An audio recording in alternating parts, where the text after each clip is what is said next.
విధంగా ఒక అమ్మాయి పెళ్ళయిందంటే చాలు అమ్మగారింటి నుంచి అత్తగారింటికి వెళ్తుంది. అత్తగారింటి వాళ్ళు ఎన్నన్నా సరే పడాల్సిందేనా? ఆ! అత్తగారు తల్లిగారిని కూడా మాటలనొచ్చా? ఇదెక్కడి ఫ్రీడమ్?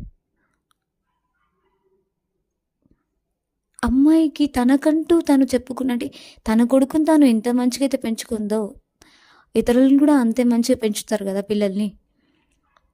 అలాంటప్పుడు అమ్మాయి, అబ్బాయి అనే తేడాలు ఎందుకు చూపిస్తారు?